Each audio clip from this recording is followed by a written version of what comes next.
Então, olá pessoal, nós estamos aqui agora começando o nosso é, quarto encontro, quinto encontro da nossa mentoria Conhecendo Exercícios Filosóficos, Mentoria de Exercícios Filosóficos Existenciais, né? Quarto encontro oficial depois da introdução, quinto encontro frontal da introdução, né? E no texto, na nossa mentoria de hoje, nós vamos aí discutir mais um texto do Hadot, como a gente conversou da última vez, né? Só que agora, da última vez, a gente pegou um texto que discutia a questão da atenção ao presente, né? Da concentração do eu, essa consciência de si no instante presente, daquilo que se vive aqui e agora, né? E aí, justamente nesse espírito da nossa mentoria de alternar entre meditações de concentração no eu e de expansão do eu, de consciência cósmica, né? Pegou um textinho aqui do também desse livro, o que é a filosofia antiga, né? Que eu considero justamente o livro mais importante do sobre o tema, aquele em que ele faz a sua exposição mais bem desenvolvida e articulada sobre a compreensão dele do que é a filosofia antiga. Pegamos também um trecho do capítulo 9, que é esse capítulo extremamente importante que discute justamente esses tipos fundamentais de exercícios espirituais e os classifica segundo esses dois tipos, né, do exercício de concentração no eu e de atenção ao presente, o exercício de consciência cósmica. Mas hoje a ideia era para pegar, para ver um pouco o que que ele fala aí justamente sobre esse exercício de consciência cósmica e como meditar sobre o que ele mesmo está falando sobre o que são esses exercícios para escolas antigas pode ser uma forma de nós mesmos praticarmos esses exercícios, né? Inclusive, é interessante notar que o próprio Hadot, em algumas entrevistas com o Arnold Davidson, né, ele fala que o texto dele acaba também tendo esse propósito. Acho que ele diz alguma coisa como proléptico, não tenho que ver exatamente a palavra que ele usa, mas nesse sentido justamente de se ao falar sobre a coisa, ao mesmo tempo, de alguma forma, se viver a própria coisa de que se fala, né? Se praticar isso de que se está falando. Então, a própria leitura do Hadot e a meditação sobre o que o Hadot diz pode ser uma maneira de praticar esses exercícios de que ele está falando, de adquirir uma compreensão sobre o que são esses exercícios, e nessa compreensão, ao mesmo tempo, já adquirirmos uma outra perspectiva sobre nós mesmos, o mundo, né? Isso que é muito interessante de ler o Hadot, né? E justamente é uma das coisas que faz com que seja uma leitura tão instigante, tão inspiradora. Então, vamos lá para o texto. Estou pegando aqui. Está dando para ver o texto? Tá, sim, deixa eu ver se dá pra aumentar. Dá pra Tá, ver, dá pra ver. legal. Então, começando aqui por esse parágrafo que ele está falando, pulando essa primeira é, citação. Em todas as escolas que o praticam, esse exercício de pensamento e de imaginação consiste. Vamos começar do zero, que essa é a leitura foi horrível. Vamos lá.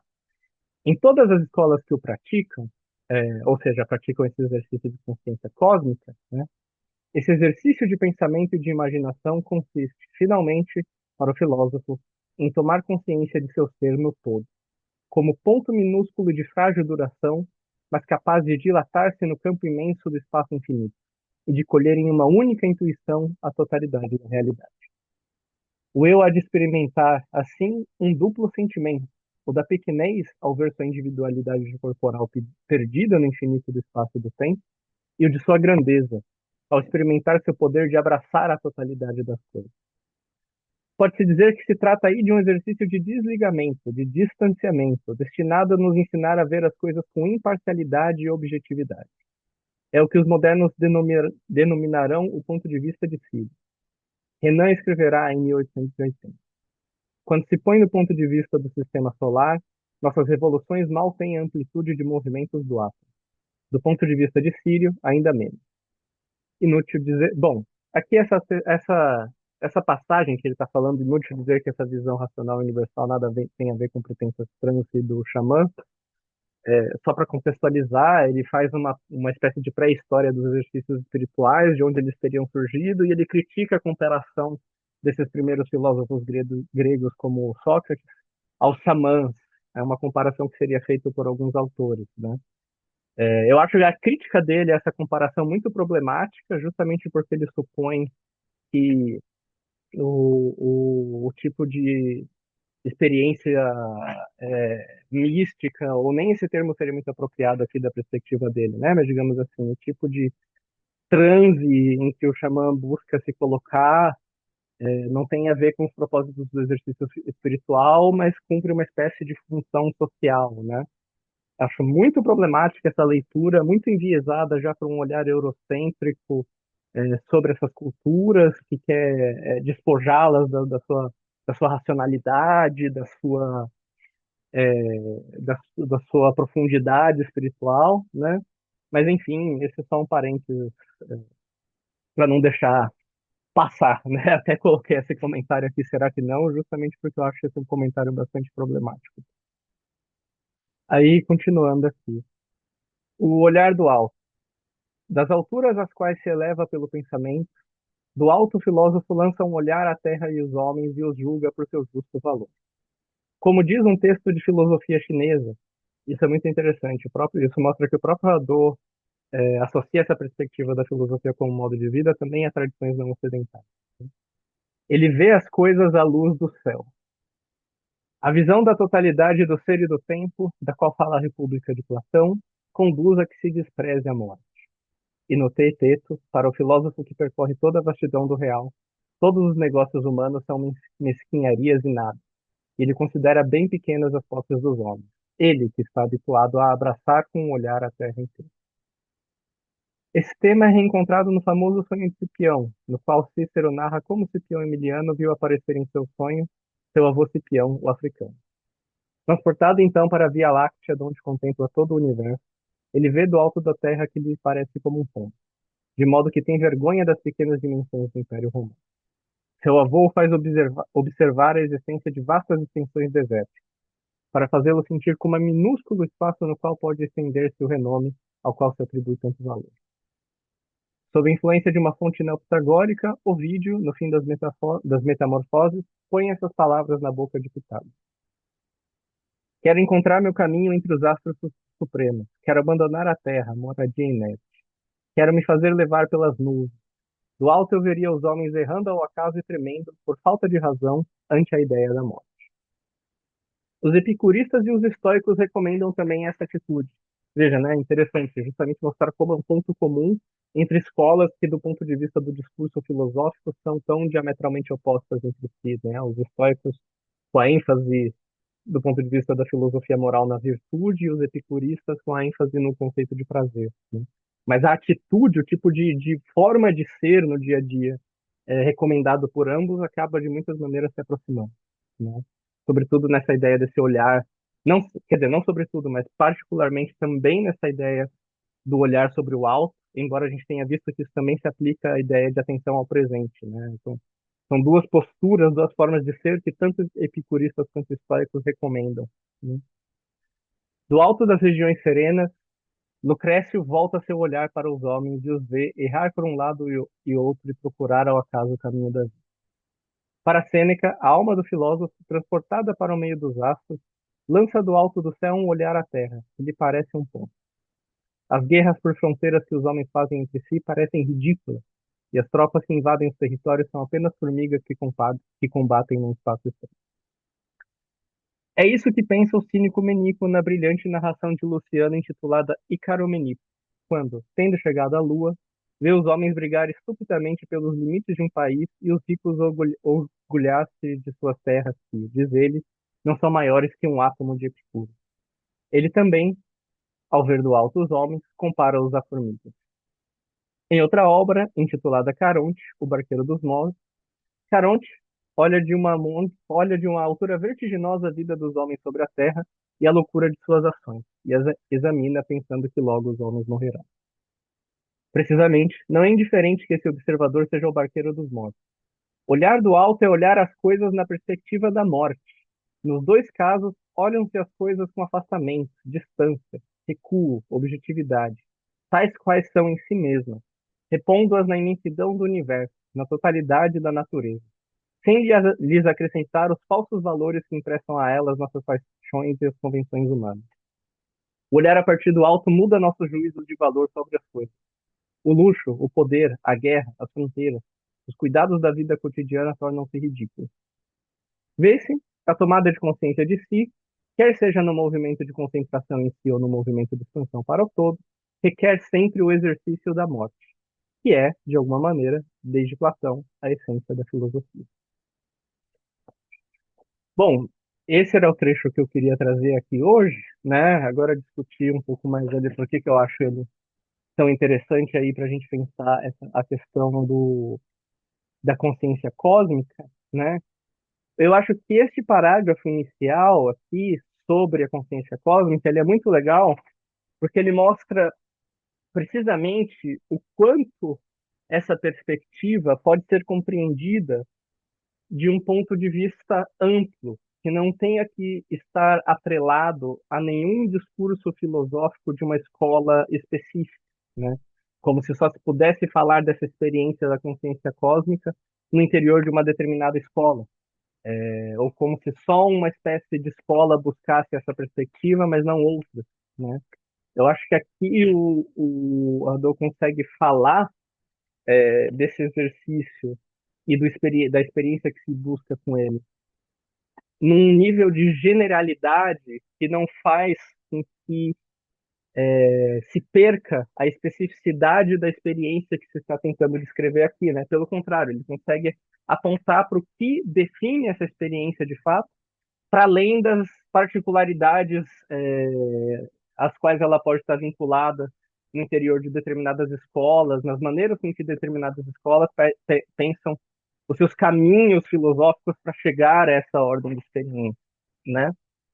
E aí, justamente, ele está falando aqui, em todas as escolas que o praticam, esse exercício de pensamento e de imaginação consiste, finalmente, para o filósofo, em tomar consciência de seu ser no todo, como ponto minúsculo de frágil duração, mas capaz de dilatar-se no campo imenso do espaço infinito, e de colher em uma única intuição a totalidade da realidade. O eu há de experimentar, assim, um duplo sentimento, o da pequenez, ao ver sua individualidade corporal perdida no infinito do espaço e do tempo, e o de sua grandeza, ao experimentar seu poder de abraçar a totalidade das coisas. Então, acho que essa é uma maneira muito interessante de descrever o que se almeja com essa perspectiva, com esse exercício da consciência cósmica, né? Ter essa experiência na qual nós sentimos que nós somos parte de um todo que ultrapassa muito a nossa condição individual, né? Que ultrapassa muito a minha realidade enquanto indivíduo, né? Mas que ao mesmo tempo me faz me sentir conectado justamente com tudo aquilo que vai além da minha individualidade, porque eu sou parte desse. Né? De alguma maneira, isso justamente, o próprio fato de eu reconhecer que essa realidade é muito maior do que aquilo que eu sou como indivíduo, é inseparável de reconhecer que algo em mim é muito maior do que o que eu sou como indivíduo. Porque essa realidade está em mim, ela me constitui, ela faz parte do que eu sou, né? Então, essa é fundamentalmente uma experiência de se descobrir mais do que o seu eu individual. Descobrir que você mesmo é mais do que seu eu individual. E, portanto, daí essa posição paradoxal, em algum sentido, né? Dessa experiência, esse sentimento de pequenez e de imensidão ao mesmo tempo. Como indivíduo se experimenta essa pequenez, mas como parte desse todo, no qual ele está presente portanto como conectado a esse todo, eu me sinto gigantesco porque por meio dessa minha conexão eu vou muito além dos limites do meu eu individual, né? Daquilo que se atribui, que me caracteriza exclusivamente como indivíduo, me distingue e me separa de alguma maneira das outras coisas, embora isso seja algo que constitui o meu ser, também há uma dimensão do meu ser que não é constituído pelos limites dessa individualidade, mas pelo que vai além dela, pelo que não está restrito a ela. E de alguma maneira é isso que nós buscamos acessar ao praticar esses exercícios de consciência cósmica, né? É, E aqui, assim, na sequência ele fala, né? Pode-se dizer que se trata aí de um exercício de desligamento, de distanciamento, destinado a nos ensinar a ver as coisas com imparcialidade e objetividade. Eu qualificaria um pouco essa afirmação, e isso com base, inclusive, no que ele mesmo diz, por exemplo, ao falar da maneira com que o estoico pensa a indiferença em relação a todas as coisas, quando ele está falando lá, acho que no capítulo 7 sobre as escolas helenistas, né, no capítulo 7 do Que é a Filosofia. Porque, sim, tem um certo, de novo, porque justamente se trata de uma experiência paradoxal. Então, de um lado, você tem uma experiência de desligamento, mas de um outro, essa experiência é de profunda conexão, né, de profunda aproximação. A questão é que é um exercício de desligamento do meu eu individual, da minha perspectiva individual, segundo a qual as coisas podem parecer catastróficas porque elas comprometem os meus desejos individuais, elas frustram as minhas expectativas individuais, né? É você olhar as coisas não buscando vê-las não a partir da sua perspectiva individual, não a partir dos seus interesses, mas por elas mesmas, né? Mas isso justamente implica, no sentido inverso, uma experiência de conexão com todas as coisas, de ligação com tudo aquilo que me circunda, de ligação justamente com esse todo, né? É, Essa experiência de que ele fala ali em cima justamente de dilatar-se no campo imenso do espaço infinito, né?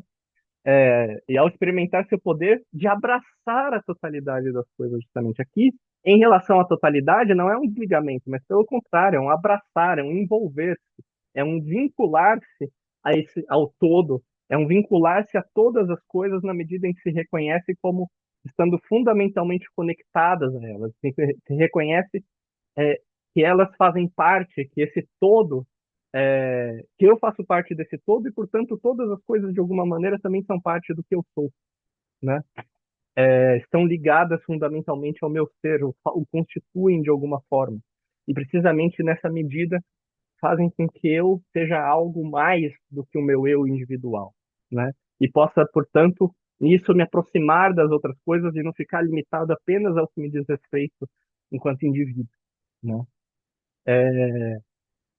Nesse sentido, justamente, isso dialoga muito com a perspectiva que o Hadot traz sobre o estoicismo no capítulo do livro sobre o helenismo, porque ele está dizendo, olha, a indiferença do estoico em relação às coisas, que ele adquire por olhar as coisas dessa perspectiva do todo, entender que da perspectiva do todo tudo é bom, racional e necessário, né?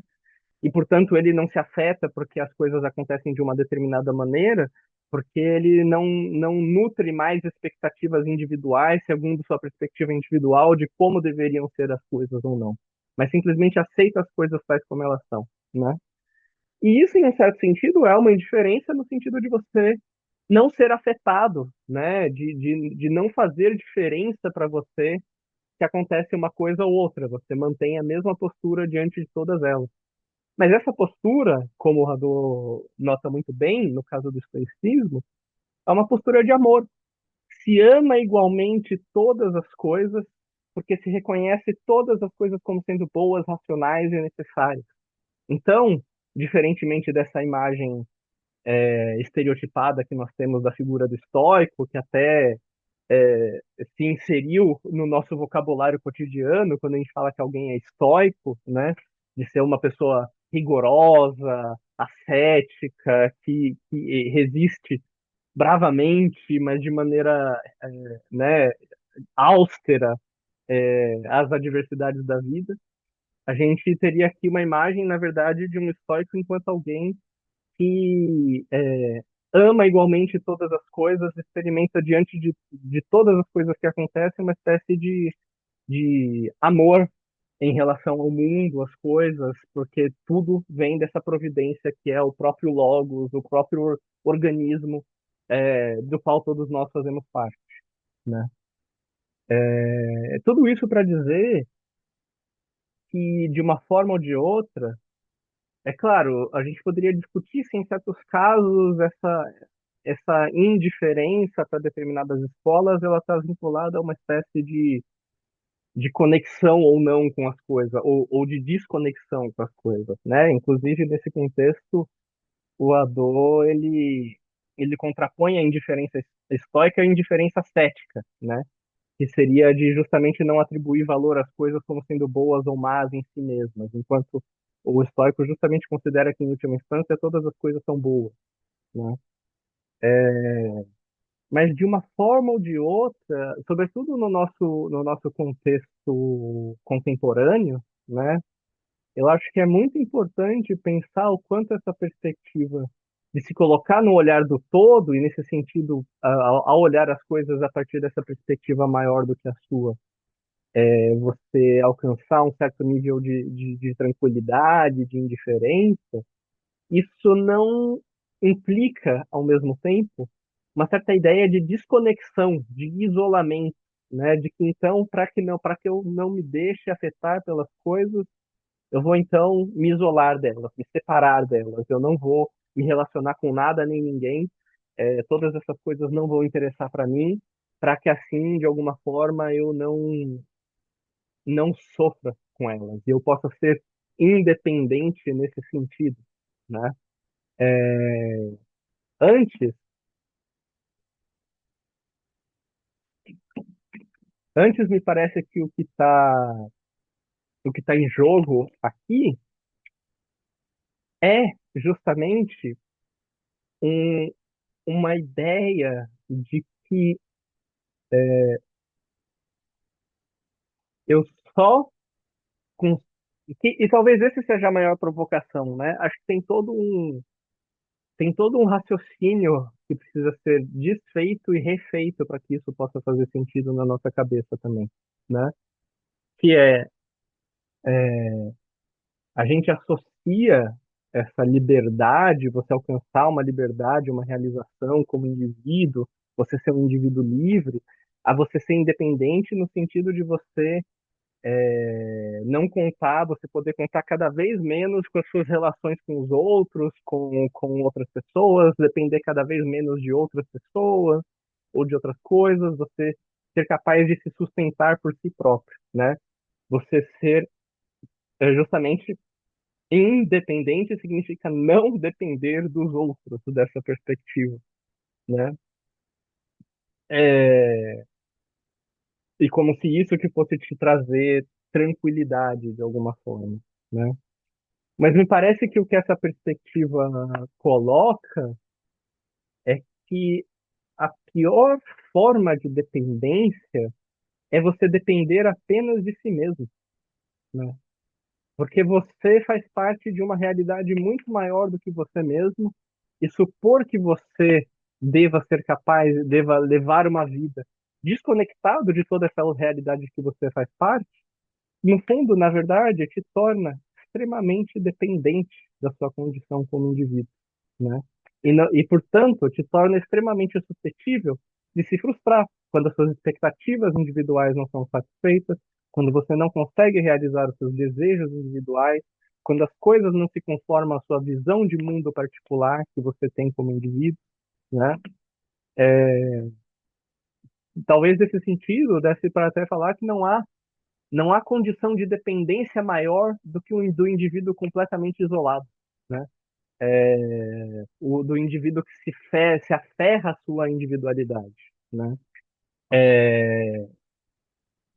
E, e que nesse aspecto, justamente, o que é bastante interessante dessa maneira de olhar para a questão da consciência cósmica é pensar que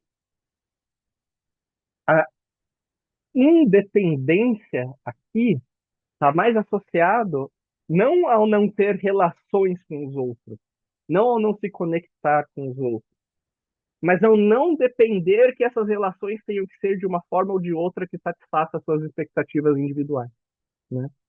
É, e nesse sentido, quanto mais você é capaz de abarcar as diferentes relações possíveis em que você pode estar com as coisas, quanto mais você é capaz de reconhecer o quanto essas relações são constitutivas de quem você é, e não depender de ter que mudá-las de alguma maneira, transformá-las para satisfazer as suas expectativas individuais, menos dependente você vai ser das circunstâncias.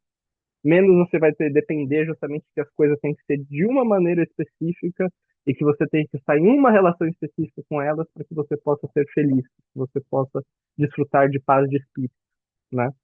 Quanto mais você abraça a sua relação com tudo que está ao seu redor, e tal como é, sem sobrepor, sem projetar expectativas específicas sobre como isso deva ser, mais independente, portanto, em certo sentido, você se torna. Não porque você diminui as suas relações, mas porque você as expande. Na expansão da sua relação, você se torna menos dependente de relações específicas. De que a sua relação com a coisa só pode ser de uma determinada maneira para que você possa ser feliz, né? Acho que essa é uma maneira muito interessante para olhar essa perspectiva da consciência cósmica, né? O que, é claro, tem a ver com essa perspectiva de que o Hadot está falando aqui, do olhar do alto, né? Que essa perspectiva do todo, essa consciência cósmica, de alguma maneira, tem a ver com um certo olhar objetivo sobre as coisas, é, o que pode, acho que tem uma discussão filosófica profunda para ser feita aí sobre o quanto se colocar na perspectiva do todo significa necessariamente se colocar do ponto de vista objetivo e não ainda em uma perspectiva, mesmo que seja a perspectiva do todo, né? Mas para além disso, me parece que a questão interessante aqui é dessa ideia de um olhar do alto, tá menos, talvez a gente pudesse recortar isso menos numa questão de que esse olhar ele ele é objetivo no sentido de que ele é uma perspectiva simplesmente neutra sobre o que as coisas são, o que talvez a gente pudesse considerar problemático por uma série de razões, mas talvez isso aqui tenha mais a ver com, eu diria justamente não com a questão, se torna menos uma questão de se essa perspectiva corresponde simplesmente o que as coisas são ou não, né? Mas, mas, mais a um exercício de fato de transformar como você olha para as coisas, para que a maneira com que você olha para elas não dependa de da sua perspectiva individual, né? Não dependa da satisfação das suas expectativas individuais, para que você possa olhar para além das expectativas individuais, né? Para que você possa ter aí, digamos, sobre elas um, um olhar que te permite se conectar com elas, participar delas de alguma forma, né? Se envolver com as coisas, participar delas sem ter que projetar nenhuma expectativa sobre elas, né? Deixar que elas sejam simplesmente tais como elas são. Aqui retorna de uma forma ou de outra uma certa ideia de objetividade de fato, né? E acho que daria para argumentar nesse sentido, que é objetivo por quê? Talvez não tanto nesse caso, porque você toma a perspectiva do todo, né? No sentido de você, que do ponto de vista do todo, essas coisas como a guerra, as fronteiras nacionais, elas fossem insignificantes, mas talvez mais porque quando você abandona a sua perspectiva individual, você não tem que fazer com que as coisas se conformem a ela. Você não tem que fazer com que elas se conformem aos seus desejos, que elas se conformem às suas vontades, que elas se conformem a maneira com que você vinha percebendo elas até então. Você, a partir do momento que você abdica dessa perspectiva, então você pode simplesmente ver as coisas tais como elas são, né? Claro que isso dialoga muito com os nossos encontros anteriores, claro que isso dialoga muito com aquela perspectiva do Zen budismo de que a gente falou, né? É, ver o outro tal como ele vê a si mesmo, como apareceria ali, né?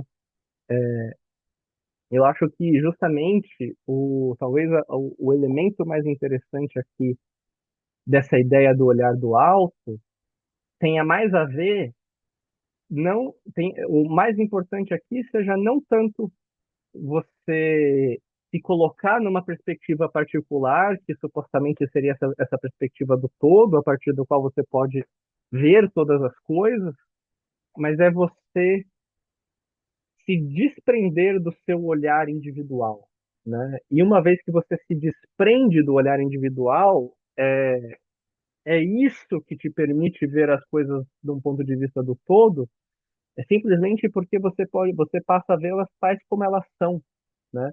Você passa a vê-las em função delas próprias.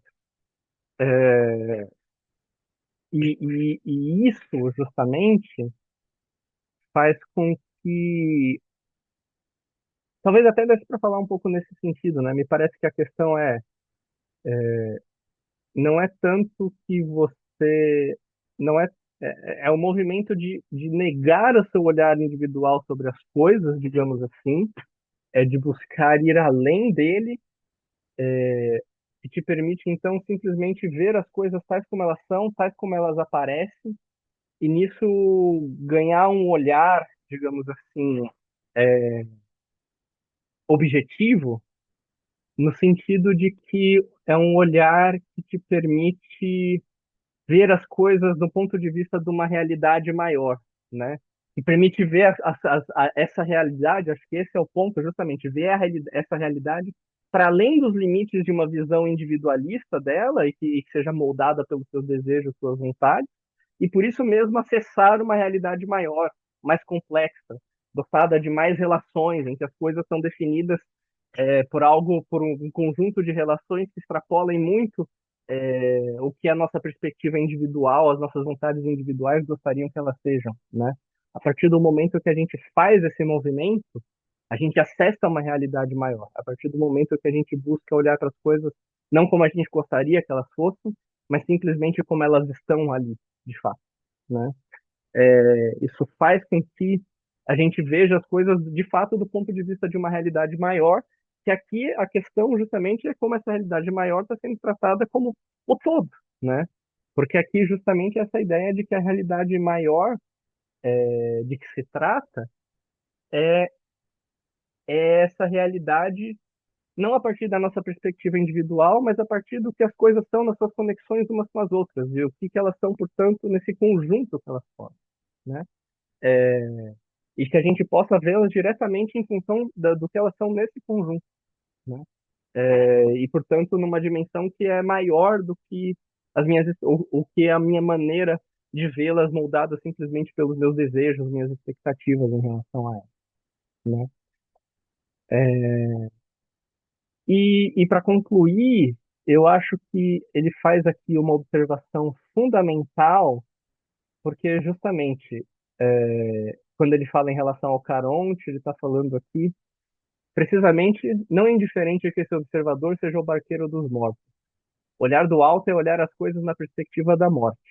Nos dois casos, olham-se as coisas com afastamento, distância, recuo, objetividade, tais quais são em si mesmas, repondo-as na imensidão do universo, na totalidade da natureza, sem lhe acrescentar os falsos valores que emprestam a elas nossas paixões e as convenções humanas.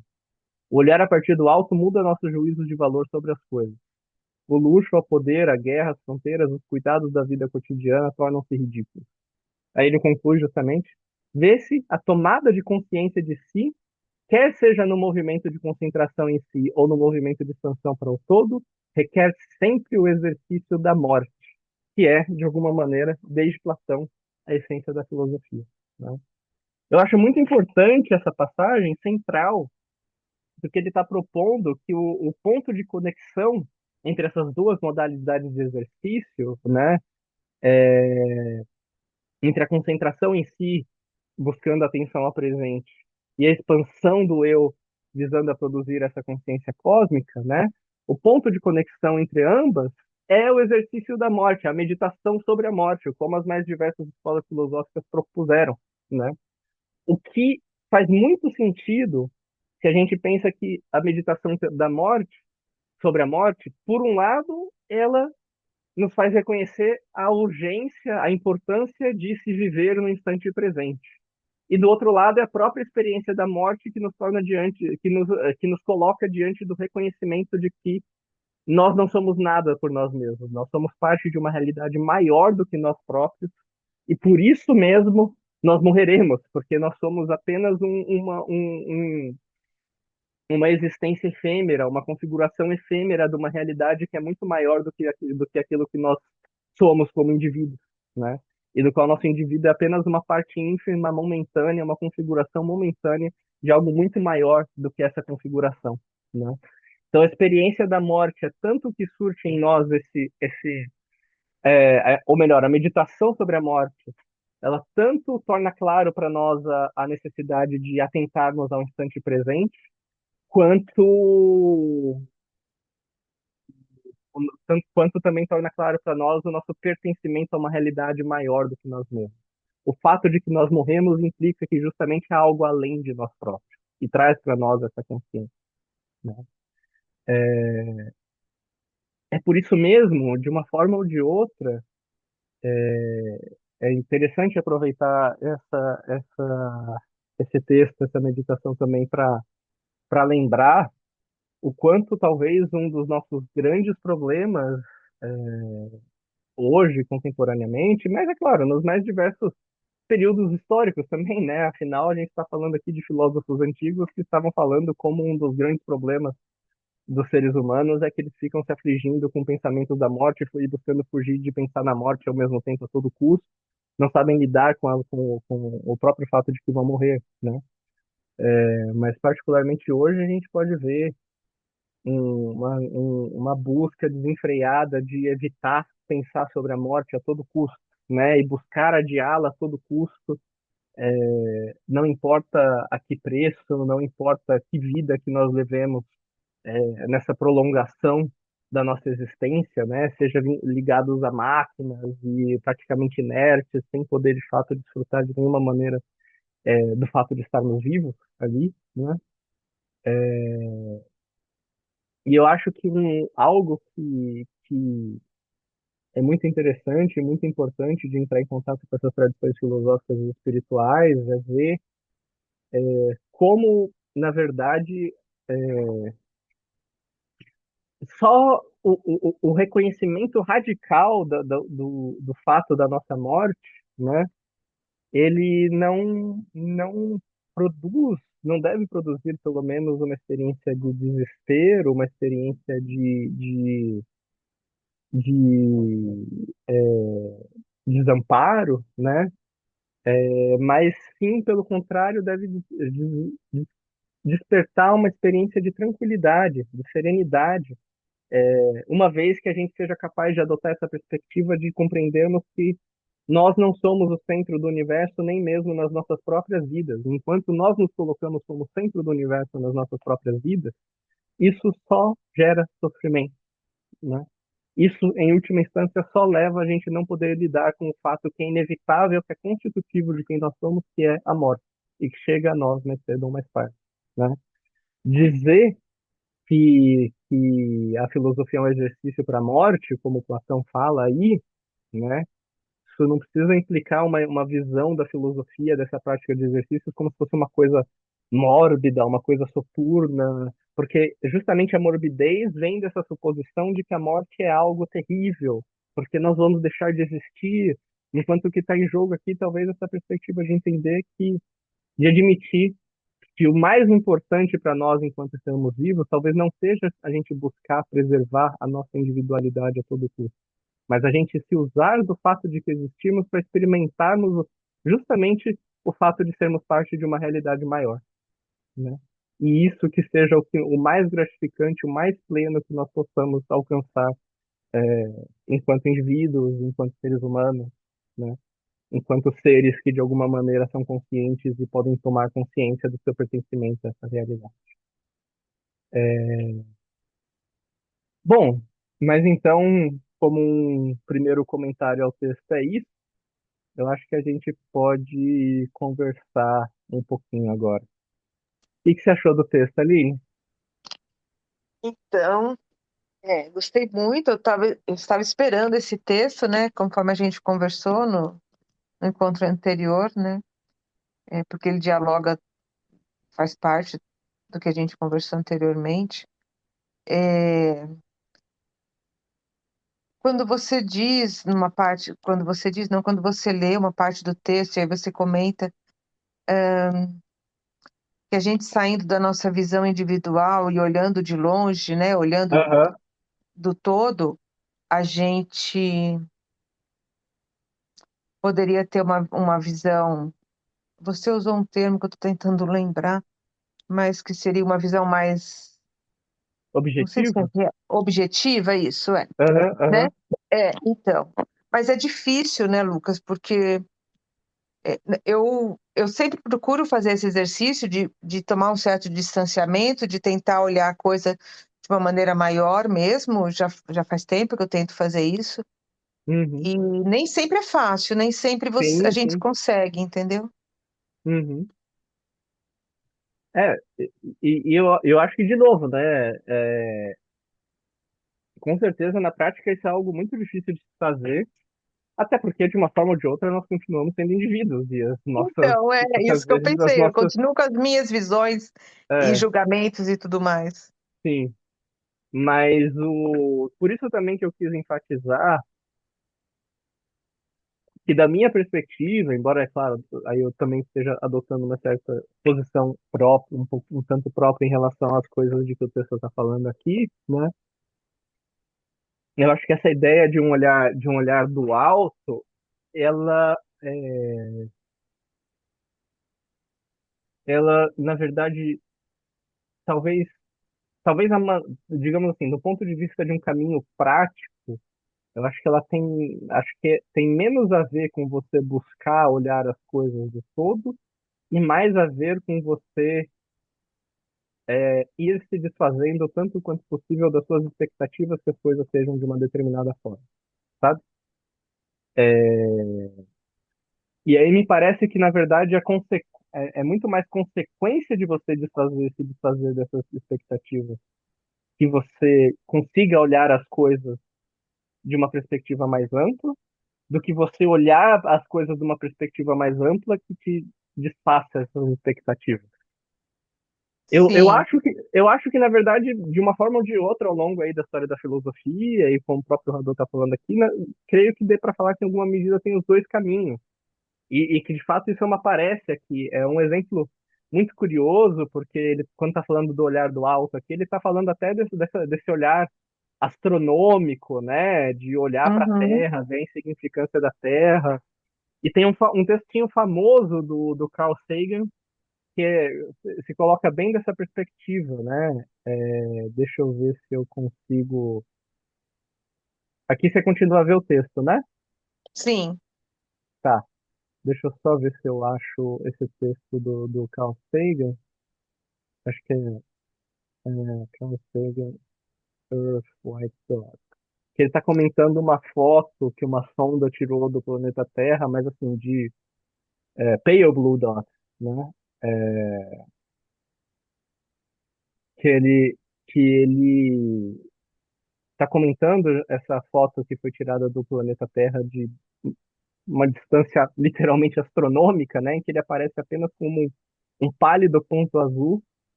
E ele usa isso para refletir justamente sobre o fato de como, né, como olhando as coisas dessa perspectiva, os nossos conflitos no planeta Terra, as guerras em que as pessoas embarcam por causa de religiões, poder e outras questões, parecem insignificantes, né? Sem Parecem sentido até mesmo. não ter sentido, né?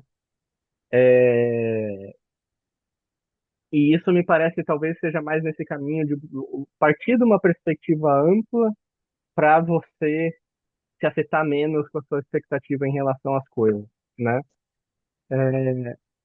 O que eu, particularmente, se eu for ser muito sincero, eu não sei até que ponto eu acho esse o caminho mais interessante, embora seja um caminho possível, e muitas vezes, né, a gente olhando as coisas assim, a gente possa, isso possa contribuir para que a gente possa olhar para as coisas com um pouco mais de serenidade, mas eu tenho minha suspeita de que ele talvez seja um tanto filosoficamente falacioso, assim, né? Se a gente for pensar de um ponto de vista de uma argumentação filosófica consequente, porque veja, uma primeira coisa que me vem à cabeça é ser pequeno e ser insignificante são duas coisas muito distintas, certo? Sim. O meu coração pode ser menor do que o meu pé, mas se eu ficar sem o meu pé, eu consigo sobreviver. Sem meu coração, não, certo?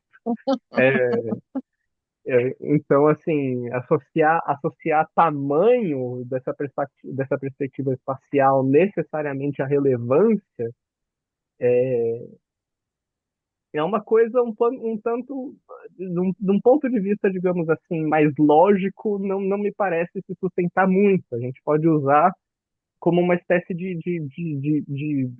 como uma espécie, digamos assim, de suporte para a nossa imaginação, para que a gente possa, então, ver como, em certo sentido, as coisas, né, o que acontece, pode ser, a gente pode colocar uma perspectiva de não atribuir tanta relevância a isso, né? Mas não me parece um caminho filosoficamente sound, digamos assim, né? No sentido de ser uma argumentação tão bem construída nesse caso, né? O que me parece mais interessante é justamente esse caminho inverso, que é quanto mais você, na verdade, se despoja das suas expectativas particulares, mais você acaba vendo as coisas de uma perspectiva mais ampla, né? E nesse exercício, né, ao fazer isso, você e o fato de você poder ver as coisas de uma perspectiva mais ampla te tranquiliza, traz serenidade, porque justamente a partir daí elas não precisam se conformar às suas expectativas individuais, né? Você justamente vê as coisas de uma perspectiva mais ampla porque você é capaz de experimentá-las de uma forma mais ampla, né? Sem ter que conformá-las às suas expectativas, às suas vontades ou qualquer coisa do gênero, né? E também abre mão um pouco daquela necessidade ou daquela tentativa de controle, né, que a gente tem. Exatamente, exatamente. Mas eu diria que justamente esse abrir mão desse controle que te permite essa experiência de conexão, de consciência cósmica e a experiência de plenitude associada a ela, né? Sim. Não é o contrário de você primeiro tentar se colocar numa perspectiva do alto e aí você não é afetado pelas coisas. Você tem que primeiro se despojar de alguma maneira dessa individualidade para você poder experimentar essa conexão e a tranquilidade de resulta dela, né? No sentido de você aceitar as coisas como elas são. Tem uma outra passagem do texto, mais para frente, quando ele está falando de cristianismo, lá no capítulo 10, que eu quase peguei para discutir hoje, porque para mim tem muito a ver com essa ideia de como se cultiva essa espécie de serenidade, né? Mas ali ele estava focando mais nessa ideia da consciência de si, mas no fundo eu acho que isso tem muito a ver com essa perspectiva que eu estou propondo aqui, né? Deixa eu só ver se eu encontro a citação aqui. Justamente, ele está comparando o que um filósofo cristão, Doroteu de Gaza, fala ao que o Epiteto, um filósofo epicurista, fala, né? Ele fala aqui. Para Doroteu de Gaza, graças a tais práticas, é a vontade egoísta, a vontade própria, a vontade que busca seu prazer nos objetos que será pouco a pouco suprimida. Aí ele cita: por sorte, chega enfim a não ter mais vontade própria, mas seja o que for que lhe aconteça, isso o contenta, como isso lhe viesse dele mesmo. Aquele que não tem vontade própria faz sempre o que quer. Tudo o que acontece o satisfaz, ele se acha fazer constantemente sua vontade a ele mesmo. pois não quer que as coisas sejam como ele quer, mas quer que as coisas sejam tais quais são, né? Aí na sequência ele fala: reconhece-se aí o eco da célebre oitava sentença do Manual de Epiteto, esse famoso filósofo epicurista, né? Epicurista não, estoico, desculpa. Esse famoso filósofo estoico.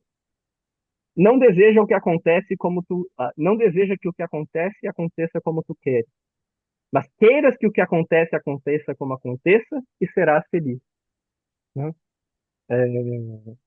E isso retoma aquela nossa ideia do que eu estava falando sobre a independência, né? A independência aqui tem muito mais a ver com você ser capaz de abraçar tudo e qualquer situação, né?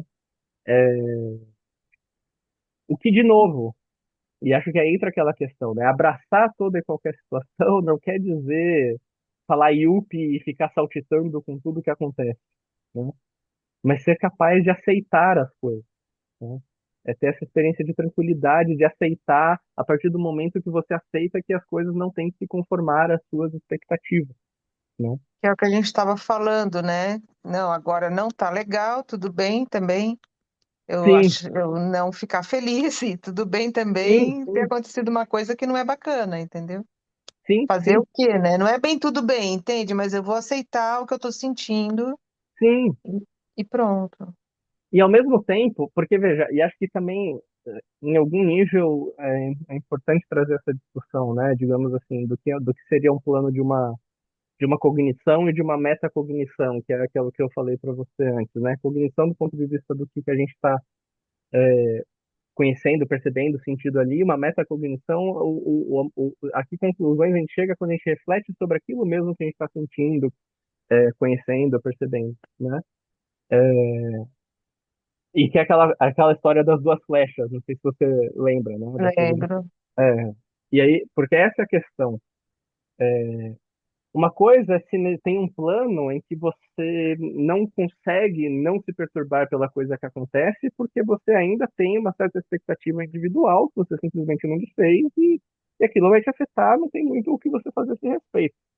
Outra coisa é se no momento que você está passando isso, você é capaz de olhar para o fato de você estar se sentindo dessa forma e ao mesmo tempo se colocar numa posição de distanciamento em relação a isso. Percebe? Nesse sentido, essa ideia do olhar do alto volta a ser interessante, né? Tem a questão de você olhar isso de uma outra perspectiva, de você não se Hum. identificar inteiramente com essa perspectiva individual que você tem ali de fato naquele momento e que está te fazendo sofrer, né?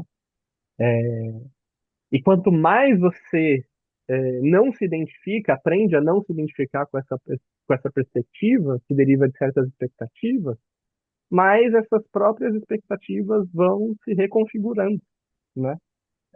Menos você cultiva elas também, né? O que, de novo, não tem a ver com, mesmo nesse caso, não tem a ver com essa alegria saltitante, digamos assim, né? Mas tem a ver com essa paz de espírito de você conseguir lidar com aquilo que está acontecendo sem que você tenha essa sensação de que tudo ruiu, de que nada vale a pena, de que, enfim, né, de que o pior aconteceu simplesmente não poderia ser e está tudo arruinado porque você não consegue imaginar que aquilo não tenha que ser da maneira que você tinha expectativa de que fosse, né? Acho que é bem mais nesse sentido. Fez sentido? Sim, é, é o que eu tenho buscado. Conseguir é difícil, mas é o que eu tenho buscado em vários momentos, assim. Entender que, sei lá, acho que isso conversa um pouco com alguma coisa do tipo, parece pequeno, mas é como se a gente não levasse o que aconteceu pro lado pessoal, entendeu? Sim, sim. Tipo, o universo Uhum. fez isso para me punir ou alguma coisa nesse Sim, sentido, sim, entendeu? sim, Ver de uma perspectiva mais ampla mesmo, saber que tem uma ligação maior e que sim, tudo acontece num corpo maior, entendeu? sim, perfeito, perfeito. E que você justamente não está no centro de tudo isso, né? Se alguma coisa acontece, não é porque, nossa, aquilo é para te punir, ou aquilo é para te recompensar, porque você foi eleito para ser, né, a pessoa que tem mais sorte Nesse, do mundo, ou qualquer coisa do gênero. Não, né? As coisas são muito além de você mesmo e não giram em torno de você, né? E que bom que seja assim, na verdade. Que bom que seja assim. libertador, né, numa certa Sim, medida. exatamente. É, É, porque, ah, diga. e quando agora que eu falei libertador, eu lembrei do que você falou, que a gente, né, sempre está querendo muito a liberdade, e aí você falou que é, não dá para essa questão da liberdade não tem a ver com você se isolar, né? E você tentar Exato. não a Uhum. independência de você tentar não depender de ninguém, que você vai depender só de você mesmo e é muito Sim, pior, entendeu? sim, Não exatamente. faz muito Né? sentido. É, porque, veja, isso tem a ver, claro, tem a ver com muitas coisas do Han também, né? O próprio Byung-Chul Han, em vários livros dele, ele defende essa ideia de que a liberdade é, antes de tudo, um conceito relacional, né? Só se é livre em comunidade. Isso tem a ver até com a própria raiz da palavra no alemão, em que a raiz da palavra liberdade e da palavra amigo, elas têm uma raiz comum, né? E Então, isso é ser bem livre difícil é de estar entre entender amigos. muitas vezes, né? Assim, quando Sim, você pensa em liberdade, você quase relaciona a solidão, a distanciamento, não bem a solidão, mas a solitude, entendeu? sim, sim, É um senso comum você pensar a liberdade e associar um pouco a solitude, né? Você sim, com está certeza. livre do resto, você está livre da comunidade, você está livre quase dos seus deveres, vai. Sim, com certeza. De fato, é um senso comum para nós hoje. Vem muito, né, do que é essa visão sobre a liberdade que um certo discurso, né, neoliberal, contemporâneo, que segue uma certa lógica capitalista aí, convenceu a gente de como a gente deve entender liberdade, né? Mas, mas uma maneira que eu acho para argumentar, digamos assim, justamente por que que a gente não deveria pensar que a liberdade é isso, porque talvez uma coisa elementar que a gente busque na liberdade, aquilo que a gente acredita que é o que tem valor nela, é o fato da gente poder ser nós mesmos, né? Que diz que nós somos livres quando nós podemos ser nós mesmos. Toda a questão aqui, justamente, afinal, que concepção nós temos do que nós somos, certo? E o quanto essa Sim. concepção pode estar equivocada. Porque se a gente acha que aquilo que nós somos verdadeiramente é indivíduo, e a gente busca então a liberdade buscando ser cada vez mais individualista, isso tem certas consequências.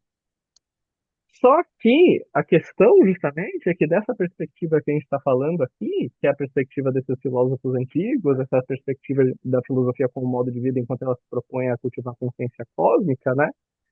É que é falso de que o que a gente verdadeiramente é o que nós somos como indivíduo, né?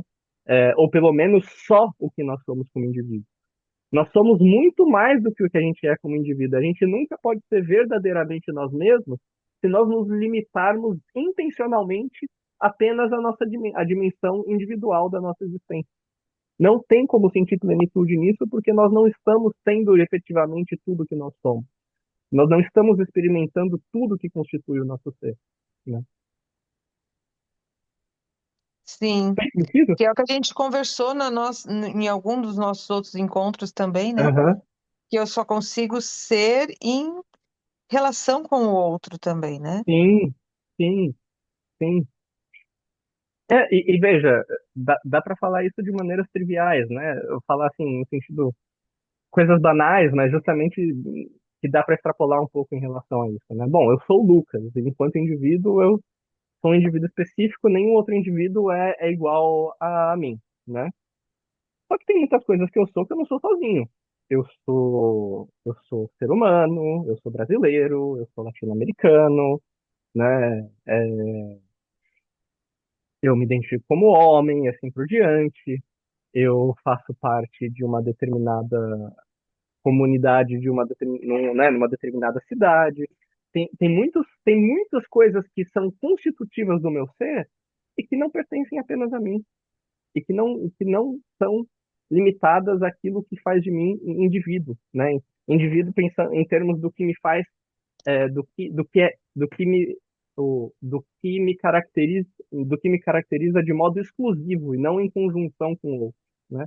Muito do que eu só sou porque eu sou parte dessas relações com outros, porque eu sou parte de uma espécie biológica, porque eu sou parte de uma determinada cultura, porque eu sou parte de uma determinada realidade física até, né? É, uma parte gigantesca do meu ser não é aquilo que eu sou, não é exclusivo do meu ser e só pode existir, só pode ser plenamente o que é porque não faz parte apenas de mim, né? Então, como que eu posso ser plenamente livre? Como que eu posso ser plenamente eu mesmo se eu busco excluir de mim partes constitutivas do meu ser? E se eu não me permito viver essas partes? Se eu não me permito viver a conexão que eu tenho com os outros, a relação que eu tenho com a realidade ao meu redor? Se eu busco justamente me privar disso. E isso justamente é uma privação que gera dependência, que gera servidão, que gera falta de liberdade, né? Que gera condicionamento. Eu não sei se aplica, Lucas, mas é, me parece que por algumas linhas de pensamento a Uhum. gente não se conhece de fato, né? Sim, Eu, e eu, eu acho que, né, não dá mesmo para a gente conhecer.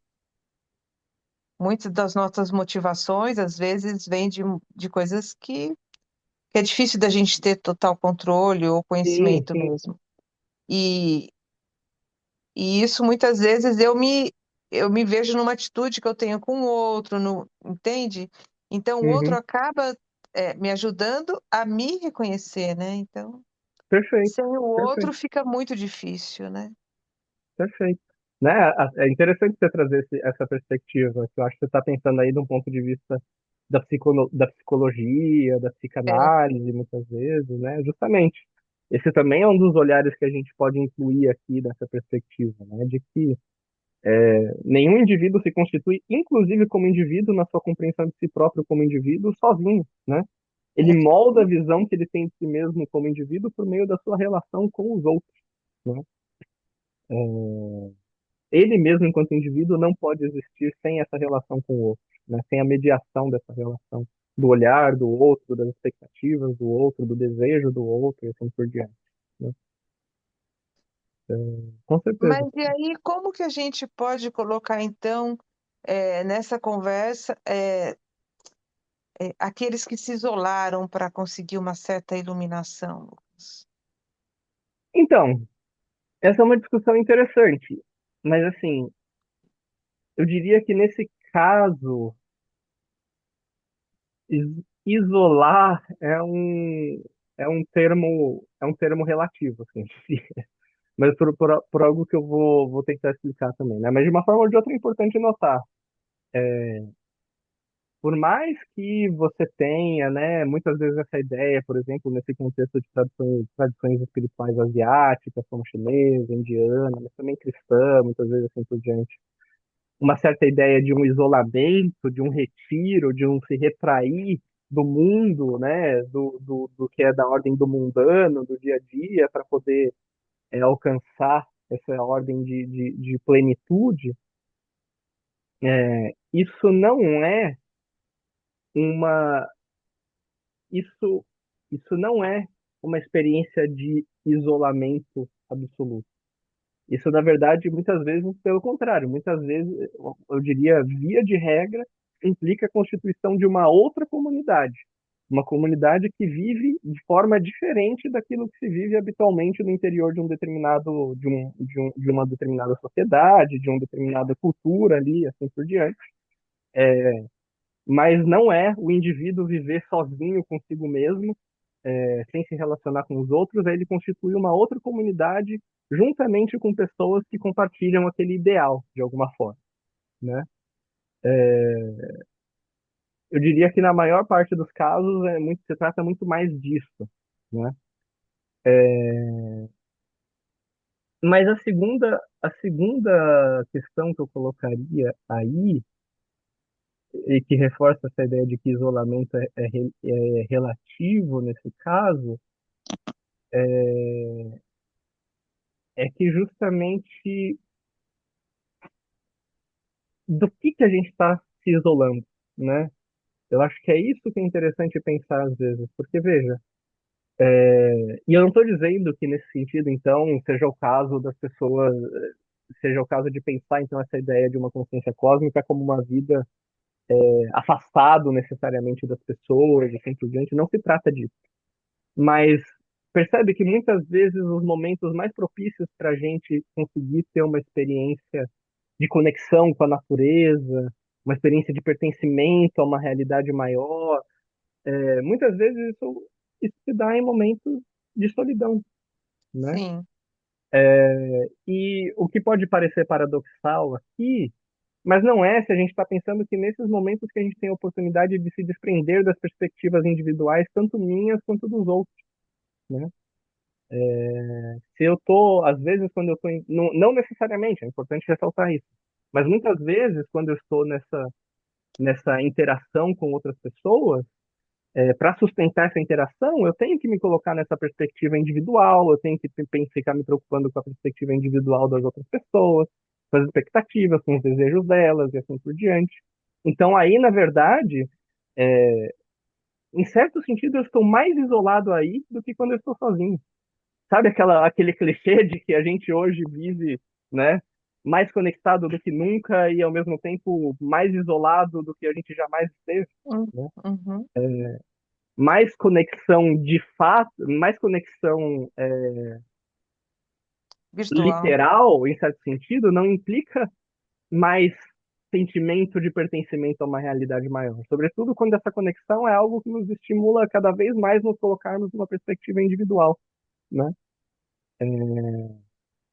É para a E, gente e sentir essa conexão com uma realidade maior, se torna, pelo menos no meu caso, acontece com muito mais frequência quando você está em contato com a natureza sim, e só ali sim, mesmo, entendeu? sim.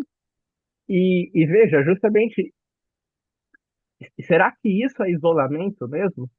Porque a gente está falando de não estar próximo de pessoas em determinados contextos. Mas o quanto não estar próximo de pessoas em determinados contextos possibilita que eu me conecte com todo o resto, né? E tenha um outro, e consiga justamente me conectar, porque isso me possibilita me colocar em um outro olhar sobre as coisas, a partir do qual eu me sinto conectado com tudo, né? O que não é para dizer, veja, não é para dizer, justamente não estou dizendo então que para que a gente possa experimentar isso, a gente tem que estar necessariamente afastado das pessoas, não é isso. É justamente para mostrar é para dizer que o ponto central aqui não é se você está sozinho naquele momento ou cercado de pessoas, mas que perspectiva aquele momento está te possibilitando ter sobre si mesmo e sobre as coisas. Porque você estar em meio a um monte de pessoas na rua, no trânsito, estressada, isso não faz com que você se coloque numa perspectiva que você possa se sentir conectada com todas as coisas, né? Isso reforça o seu olhar individual sobre as coisas, muitas vezes. Agora, você está numa viagem com amigos em que vocês fazem uma escalada e vocês vão para o topo da montanha e olham o sol se pôr ou o sol nascer, né? Esse é um outro tipo de contexto de relação com as pessoas que pode contribuir para você se colocar em uma outra perspectiva. E da mesma maneira, você está sozinho fazendo essa mesma atividade, digamos, de escalar uma montanha, uma coisa assim, pode propiciar você se colocar nessa perspectiva de uma maneira que você deitado no seu quarto, fechado em quatro paredes e sem conseguir levantar da cama, não vai te propiciar só porque você está afastado das pessoas, certo? Sim. É tudo uma questão do que aquela circunstância, naquele contexto específico, de como ela te permite alcançar essa perspectiva ou não. E você pode ter vários caminhos diferentes para isso, mas conexão não significa Mas o que é importante notar aí é que justamente que ter, estar literalmente cercado de pessoas ou interagindo com outras pessoas não é a mesma coisa do que se sentir de fato conectada com elas, né? Sentir de fato que elas são parte de quem Certeza você não. é e da sua própria e uma parte constitutiva do seu ser, né? Não é o mero fato de você estar ali com elas que vai fazer você sentir isso. E às vezes você estar sozinho na natureza vai fazer você perceber isso muito mais do que você estar num contexto específico ali, né? Sim, Lucas, e quando a gente está sozinho na natureza, até mais do que com um grupo de amigos, por mais que você tenha afinidades com esses amigos, cada um ali naquele momento tem as suas experiências, né? Então, assim, Sim. quando você está sozinho na natureza, eu tenho a impressão de que pelo menos para mim, a Uhum. gente conecta mais fácil com o todo. Quando você está Sim. sozinho, é onde eu tive mais essa sensação de pertencimento. Sim. Sim. Mas então, como que a gente pode dizer que a gente. Tudo bem. Eu acho que você está dizendo não se afastar de uma maneira geral, continuar levando Sim. a sua vida e ter momentos onde você então tem um momento seu. É mais ou menos isso Uhum. que a gente está falando. Também, mas o que eu estou dizendo não, o que eu estou dizendo é que é muito mais, é menos É uma porque é questão. sedutor essa questão, né? É muito sedutor você se afastar porque Aham, você sente aham, muita paz e conexão, entendeu? sim, sim. Mas o que eu estou tentando dizer, na verdade, é que é menos uma questão de você se afastar ou não, e mais uma questão do tipo de experiência que aquela circunstância específica é capaz de te propiciar. E não é que só em contextos que você está afastado das pessoas você consegue sentir.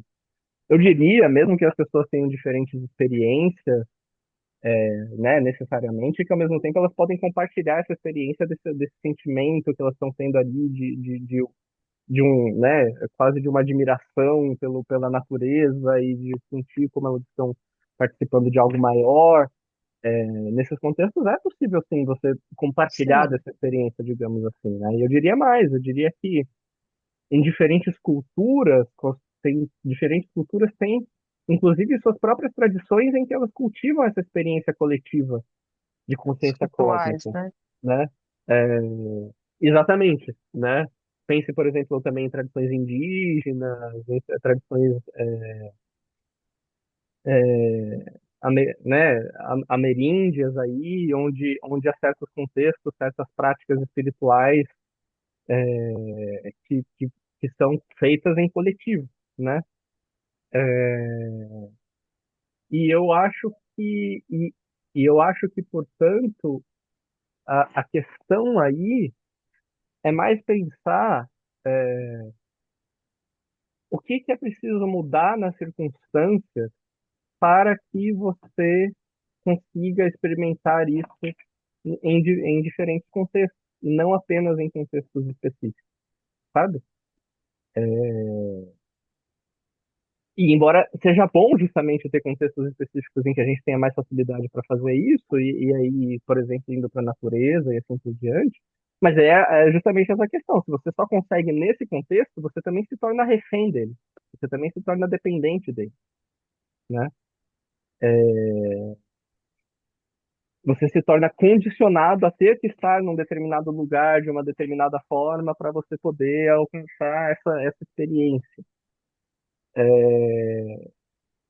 E aí, e aí tem também essa coisa que muitas vezes falam no contexto de meditação, né? A pessoa que é boa mesmo de meditar, porque é aquela coisa, você está começando a meditar, tem essa recomendação, você vai para um ambiente tranquilo, senta num lugar confortável, etc., assim por diante.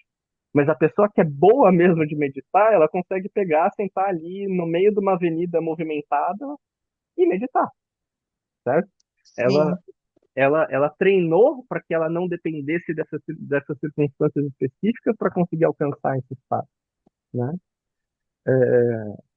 E aí talvez a pergunta aqui seja, bom, mas o que a gente tem que treinar nesse caso? E eu diria que o principal treino nesse caso é ainda essa questão da remoção das expectativas, É o né? que eu estava pensando exatamente. Se você está com mais pessoas, sei lá, estou olhando o pôr do sol com mais pessoas, eu posso pensar, poxa, mas será que eles estão gostando daqui? Será que eles esperavam mesmo subir Isso, até aqui? Eles queriam ir mais alto, entendeu? E sim, aí esse tipo já de expectativa pode já dificultar a minha conexão mesmo, né? Então, abrir mão exatamente, mesmo da expectativa e aceitar, e é mais ou exa- menos isso. exatamente. E aí, quanto mais a gente consegue fazer isso, eu acho que mais essa experiência se torna rica e vai intensificando, porque, de novo, você não vai associá-la apenas a momentos específicos. Você vai ser capaz até de vivê-la de uma maneira mais rica, eu diria, porque quanto mais você consegue viver isso, digamos, de fato, em meio a tudo, mais forte é essa sensação até de conexão, eu diria, né? Mais profundo é o reconhecimento disso, né? Embora, claro, sejam, de novo, né, em consonância com tudo que a gente vem falando até aqui, seja um baita exercício, um exercício extremamente difícil, um exercício que de muitas maneiras requer de fato uma vida inteira, né?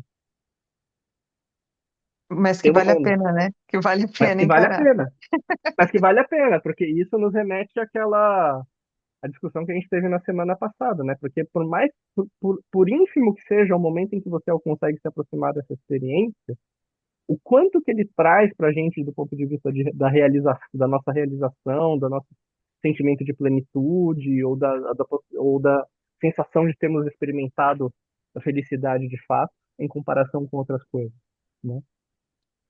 Por ínfimo que seja o momento, né? Sim, é isso Certo? mesmo. Muito bom, Lucas. Muito bom essas Bom, discussões que a gente tem tido.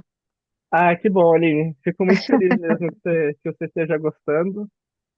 Agora, então, a gente vai entrar num pequeno recesso aí de fim de ano, né? Sim, Mas, mas em janeiro a gente volta, provavelmente lá pela segunda semana de janeiro, acho que a gente retoma aí, com novidades e uma outra, um outro formato aí de divulgação da mentoria, como eu estava falando também. Tá bom? tá joia, Lucas. Boas Então, férias, bom descanso. boas férias, bom descanso, boas festas, bom ano novo. Muito obrigado mesmo por estar aqui comigo, Aline, conversando. Também Eu que é um prazer agradeço, enorme para Lucas. mim. Faz muita diferença mesmo. É isso, é fazer esse exercício junto, né? E Sim, pensar junto, assim. Acho que isso é muito bom e de verdade, obrigado mesmo por tornar isso possível aí. também fiquei muito feliz, viu? Muito obrigada. Então, é isso. Se cuida. Você também, Lucas. Tchau, Tchau, tchau. Boas tchau. festas. Boa